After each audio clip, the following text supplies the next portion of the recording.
केवल 1000 शानदार सूरज ही हर महिला के आसपास के दयनीय भाग्य के धुंधलाके को तोड़ सकते हैं, लेकिन फिर भी हर महिला को दृढ़ता और आशा देने के लिए 1000 शानदार सूरज चमकते हैं। A thousand splendid suns। Hello friends, आज हम अफगान अमेरिकन नॉवेलिस्ट खलीद हुसैनी द्वारा लिखी गई उनकी one of the best selling novels A thousand splendid suns की कहानी को सुनेंगे। खलीद, जिनका जन्म काबुल अफगानिस्तान में हुआ था और बचपन काफी हद तक वहीं गुजरा, उन्हें अफगानिस्तान से जुड़ी सच्चाई को अपनी कहानियों के जरिए दर्शाना और अफगानिस्तान के मुद्दों पर जागरूकता बढ़ाने में अपना योगदान दिया है। तो बढ़ते हैं कहानी की तरफ। जलील खान एक अमीर व्यापारी है जिसकी 3 बीवियां हैं। मरियम, जलील की नौकरानी नाना के नाजायज संबंधों से जन्मी उन दोनों की नाजायज औलाद है। मरियम ने अपनी अम्मी यानी नाना का एक टी सेट तोड़ दिया था, जिसके वजह से नाना मरियम को हरामी बुला रही थी।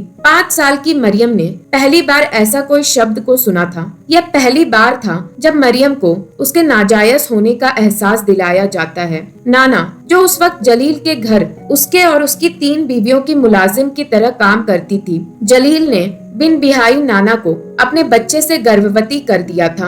अपनी बीवियों के सामने अपने सच्चाई को छुपाने जलील ने नाना को अपनाने से इनकार करते हुए बताया कि यह नाना ही थी जिसने जबरन खुद को जलील पर हावी किया था। शर्मिंदगी से भरी बिन बिहाई नाना ना तो और जलील के घर रुकना चाहती थी, ना ही अपने अब्बा के घर लौटना चाहती थी। इसीलिए शहर से दूर कोलबा में जलील और उसके बेटों ने मिलकर नाना के लिए एक झोपड़ी बना दिया था, जहां नाना अब अपनी नाजायज बच्ची मरियम के साथ रहती थी। महीने में एक बार जलील के बेटे नाना के घर का राशन ला दिया करते थे और हर हफ्ते जलील नाना और अपनी बेटी मरियम से मिलने आया जाया करता था। जिंदगी में मिलने वाले दुखों ने नाना का दिल कठोर कर दिया था। वो अक्सर मरियम को कहा करती थी, एक मर्द हमेशा ही औरत पर इल्जाम लगाएगा, पर 5 साल की मरियम जिंदगी की सच्चाइयों से कहीं दूर थी। नाना की सच्ची बातों से दूर जलील ने मरियम के नजर में एक झूठी प्यार भरी दुनिया को बसा रखा था,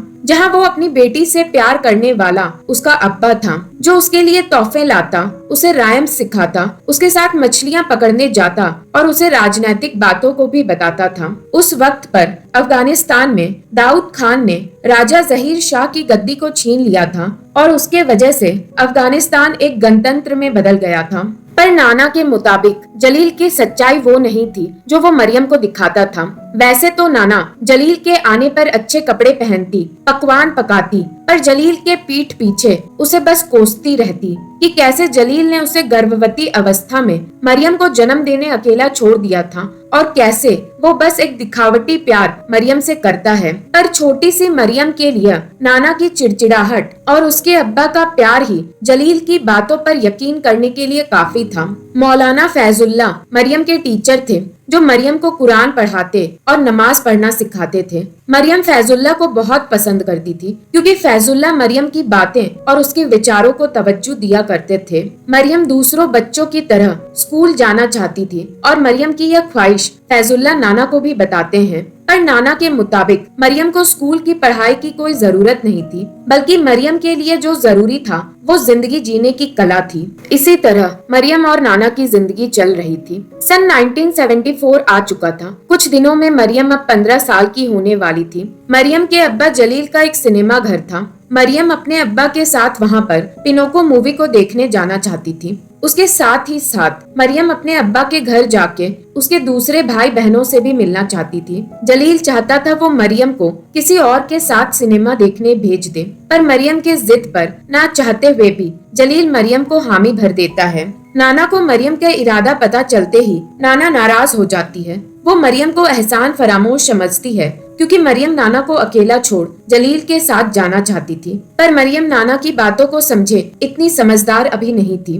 वादा अनुसार वो दिन आ जाता है जिस दिन जलील मरियम को अपने साथ मूवी दिखाने ले जाने वाला था।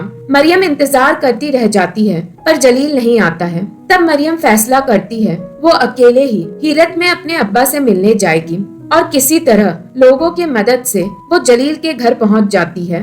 यह पहली बार था जब मरियम के सामने जलील की वो सच्चाई आने वाली थी जो नाना हमेशा से मरियम को दिखाना चाहती थी। दरवान से मरियम को पता चलता है जलील यानी मरियम के अब्बा अपने व्यापार के काम से शहर के बाहर गए हुए हैं और वो कब लौटेंगे ये तय नहीं था, इसलिए मरियम को घर लौट जाना चाहिए। पर मरियम अपने अब्बा से मिलने आई थी, वो उनसे बिना मिले कहीं लौटने वाली नहीं थी। घर के अंदर दाखिला न मिलने के बावजूद भी मरियम पूरी रात जलील के इंतजार में जलील के घर के बाहर ही बैठती है। दूसरी सुबह किसी तरह भागकर मरियम जलील के घर के बागीचे में पहुंच जाती है, जहां मरियम को खिड़कियों की मदद से उसके अब्बा जलील की झलकियां मिलती है। तभी जलील का मुलाजिम मरियम को पकड़कर जबरन कार के पीछे वाली सीट में बैठा देता है और उसे उसकी अम्मी नाना के घर छोड़ने निकल पड़ता है। धोखा और शर्मिंदगी का यह झटका छोटी सी मरियम के लिए क्या कम था कि अब नाना ने भी मरियम का साथ छोड़ने का फैसला कर लिया। नाना, जिसके पास मरियम को छोड़कर अपना कहने वाला कोई नहीं था, उसने खुद को फांसी के फंदे पर लटकाते हुए खुदकुशी कर ली थी। नाना मरियम का उससे दूर जाना सह नहीं पाई। जलील के मुलाजिम ने बहुत कोशिश की छोटी मरियम नाना का यह नजारा अपने आंखों से ना देखे, पर वो नाकामयाब था।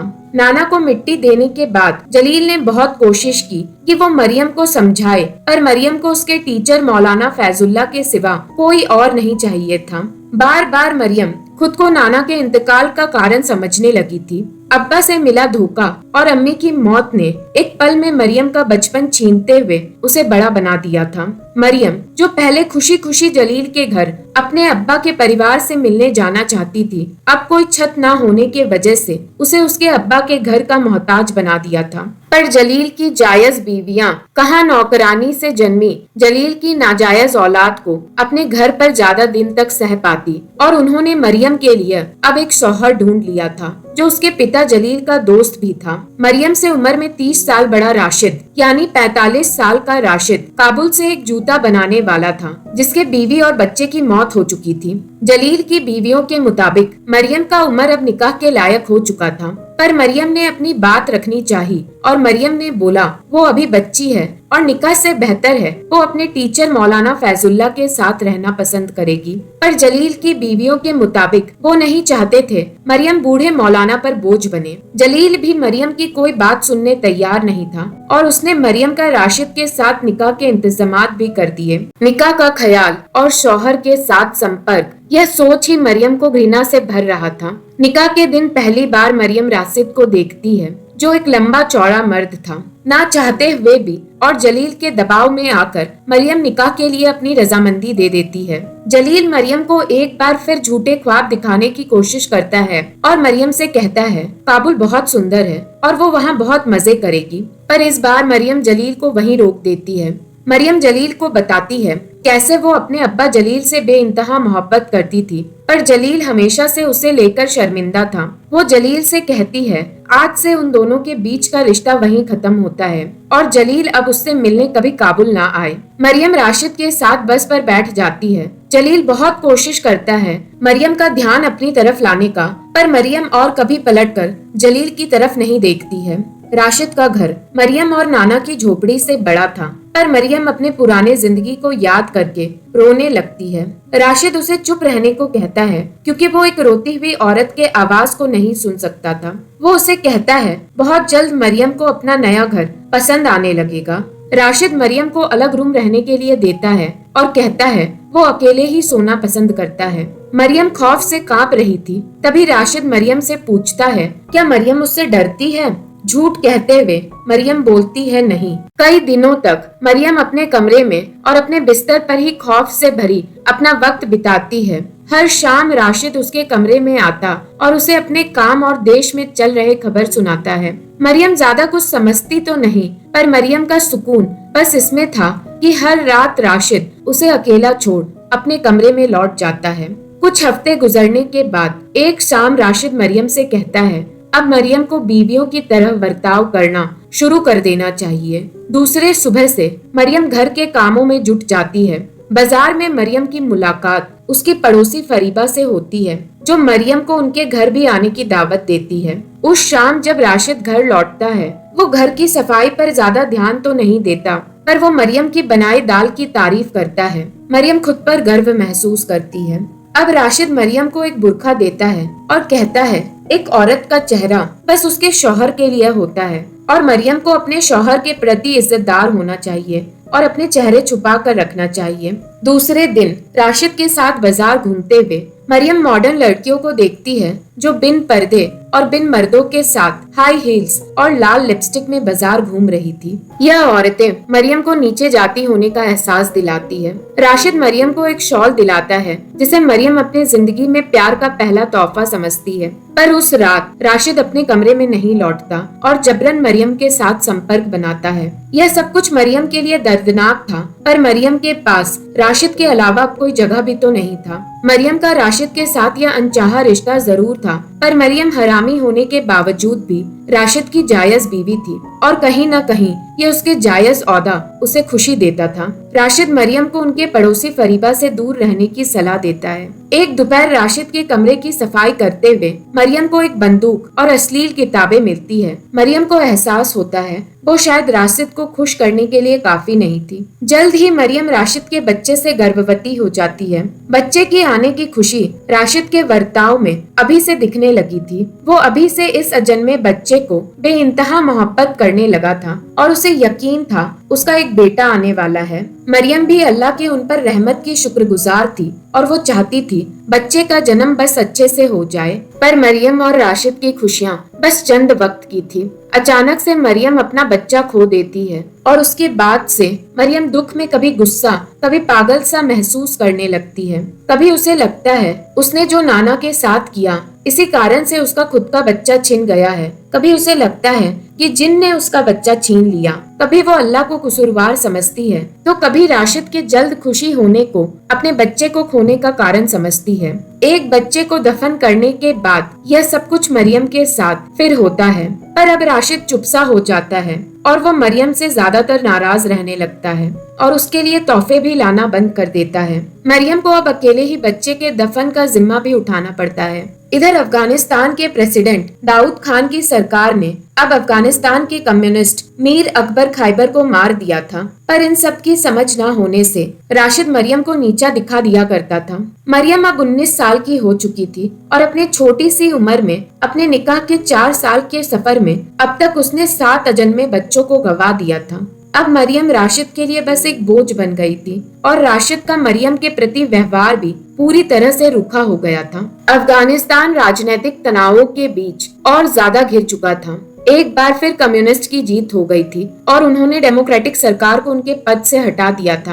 अब वहाँ इस्लाम और डेमोक्रेसी दोनों को सही मायने में महत्व मिलने वाला था। राशिद कम्युनिस्ट की जीत से खुश था, पर राशिद की खुशियाँ ज्यादा वक्त की नहीं थी, क्योंकि उस रात मरियम ने आधे कच्चे चावल पकाए थे और सजा के तौर पर राशिद मरियम के मुंह को पत्थरों से भर देता है, जिससे मरियम के दांत टूट जाते हैं और उसके मुंह से खून आने लगता है। निकाह के अंदर मरियम का बलात्कार, इतने सारे बच्चे को खोना, ऊपर से राशिद की मारपीट। राशिद मरियम की जिंदगी का वो जल्लाद था जिसे मरियम की तकलीफ का कोई अंदाजा भी नहीं था।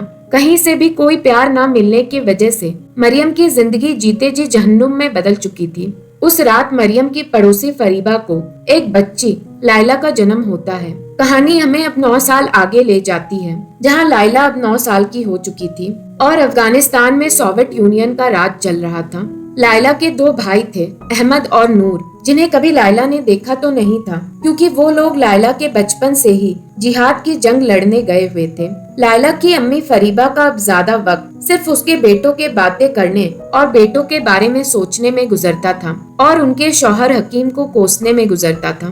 फरीबा और हकीम का लव मैरिज हुआ था, पर अब फरीबा हकीम से ज्यादातर वक्त चिढ़ी रहती थी।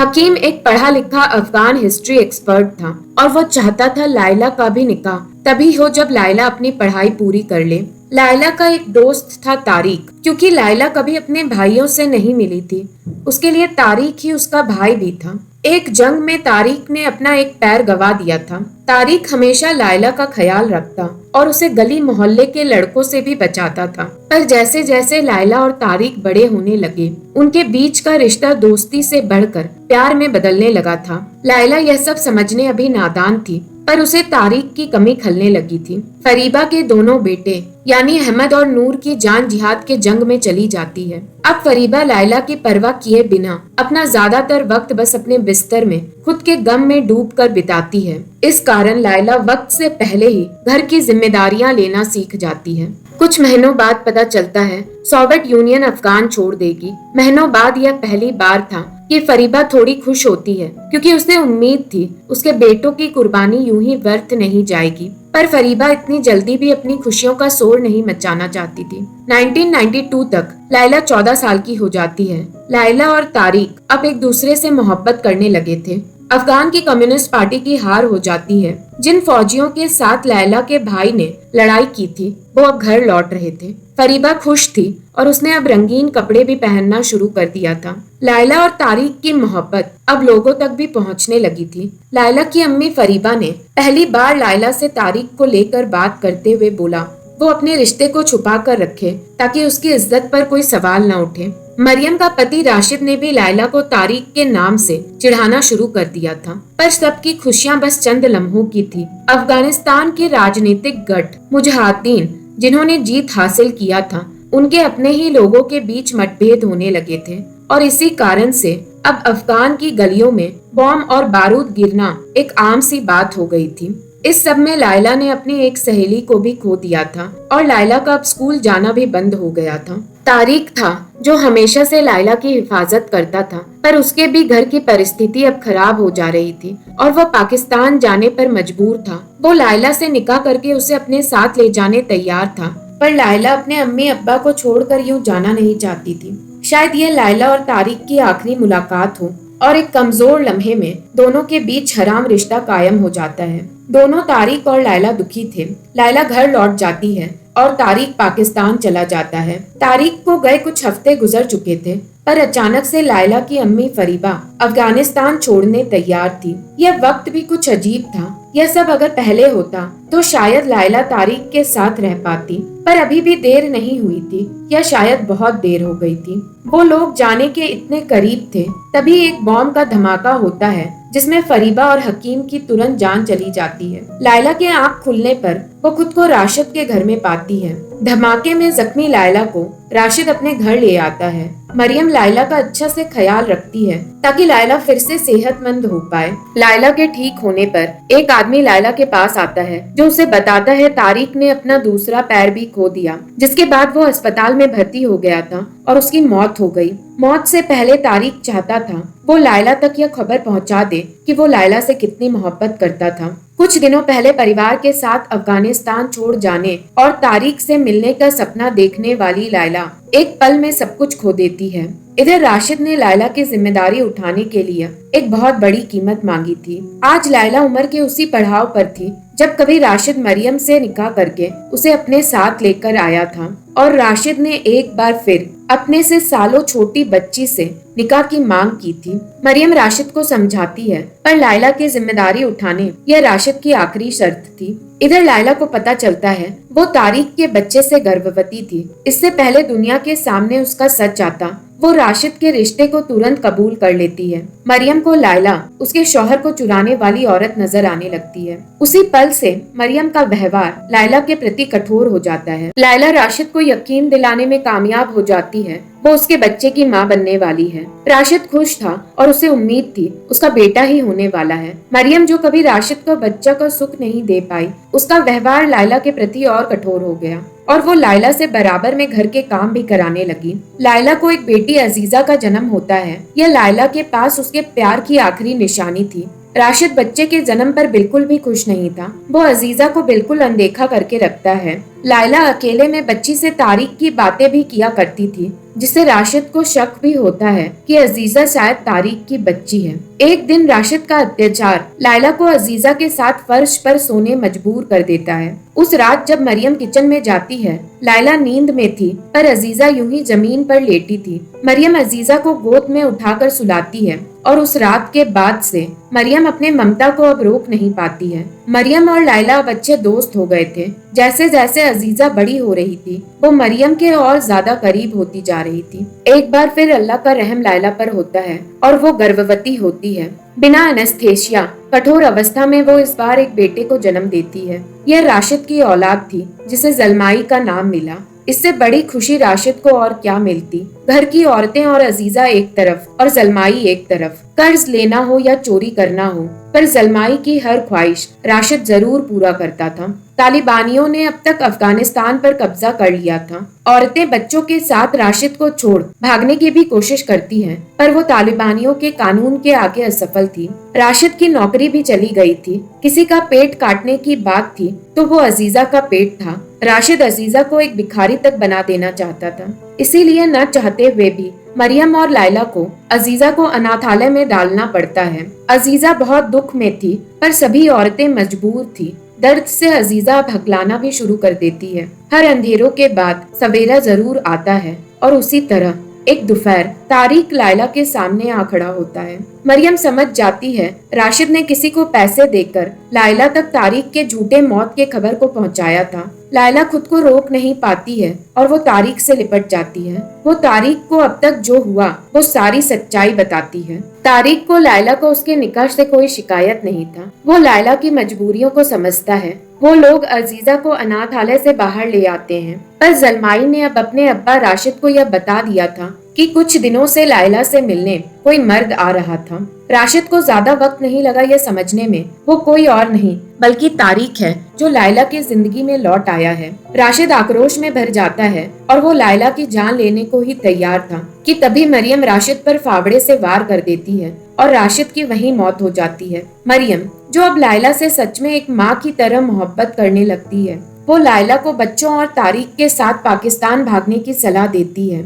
बेहद दुख के साथ, पर लायला बच्चों और तारिक के साथ निकल जाती है। तालिबान सरकार मरियम की बातों को सुनने और उन पर होने वाले जुर्म को जानने के बावजूद भी मरियम को मौत का सजा सुनाते हैं और इसी तरह से मरियम की मौत हो जाती है। मरियम, जिसने इतना दर्द सहा, उसने ऐसे रिश्ते के लिए अपनी जान दे दी जिसे शायद वो कभी अपनाना भी नहीं चाहती थी। पाकिस्तान के शहर मूरी में तारिक और लायला का निकाह हो जाता है और तारिक होटल में काम करने लगता है। लायला अजीजा को बताती है कि तारिक उसका असली पिता है और वो उसे कभी तकलीफ नहीं देगा। जलमाई अपने अब्बा राशिद को ढूंढ रहा था, पर लायला जानती थी वक्त के साथ वो भी ठीक हो जाएगा। वक्त बीतने लगता है और अब 9/11 का अटैक हो जाता है। यूएस प्रेसिडेंट अब अफगानिस्तान के खिलाफ जंग का ऐलान कर देते हैं। लायला मूरी में खुश थी, पर वो अपने जमीन इस मुश्किल वक्त में लौटना चाहती थी। तारिक लायला का साथ देता है, पर लायला एक बार काबुल होकर जाना चाहती थी। वो मरियम के घर जाना चाहती थी, जहाँ मरियम के बचपन की यादें थी। मौलाना के बेटे हमजा से पता चलता है मरियम के टीचर मौलाना और उसके अब्बा जलील दोनों का इंतकाल हो चुका था। अपने इंतकाल से पहले जलील ने मरियम से मिलने की कोशिश की थी, पर वो असफल था और इसीलिए जलील मरियम के लिए कुछ चीजें पीछे छोड़ जाता है। जलील का खत से लायला को पता चलता है मरियम के निकाह के बाद जलील की जिंदगी भी आसान नहीं गुजरी। जलील का सिनेमा घर बंद हो गया था, उसे अपनी जमीन भी बेचनी पड़ी। जलील शर्मिंदा था, उसने मरियम को जायज होने का हक नहीं दिया जो वो हमेशा चाहती थी। वो मरियम से अपनी मोहब्बत बताता है और खत के जरिए उससे माफी मांग रहा था। उसने मरियम के लिए उसे सिनेमा का कैसेट भी छोड़ा था जो वो अपने अब्बा के साथ देखना चाहती थी। इन सब के साथ जलील ने अपने जमीन से आई रकम का एक हिस्सा भी मरियम के लिए छोड़ा था और रुपयों से भरा बैग लायला को मिलता है। लायला बहुत रोती है, वो सब तारिक को दिखाती है। दोनों खुश थे। वो अफगानिस्तान लौटते हैं और एक बार फिर अपनी जिंदगी को शुरू करते हैं। अजीजा 10 साल की हो चुकी है। लायला और अजीजा मरियम की याद में अब हर सुबह फजर की नमाज पढ़ने लगे थे। लायला ने मरियम के हक के कुछ पैसों को अनाथालय में भी लगा दिया था और वो अब स्कूल में भी पढ़ाने लगी थी। लायला चाहती थी काश ये सब उसके अब्बा देखने अब जिंदा होते। सब लायला को अम्मी कहकर बुलाने लगे थे। मरियम के कब्र का तो पता किसी को नहीं था, पर मरियम का ख्याल हर वक्त लायला के जहन में रहता था। राशिद के हाथों हुआ जुर्म आज भी अजीजा के सपनों में आना नहीं छोड़ता था। लायला एक बार फिर तारिक के बच्चे से गर्भवती थी और लायला जानती थी अगर उसकी बेटी हुई तो वो उसे किस नाम से बुलाएगी। वो नाम मरियम होगा और कहानी यहीं खत्म हो जाती है। तो तो फ्रेंड्स, दर्द, तकलीफ, हिंसा, हक, हर पहलू को दर्शाती हुई यह बेहतरीन नॉवेल की कहानी अगर आपको अच्छी लगी तो कमेंट करके बताइएगा। ऐसे ही इंटरेस्टिंग कहानियां के लिए मेरे चैनल को लाइक, शेयर और सब्सक्राइब करें।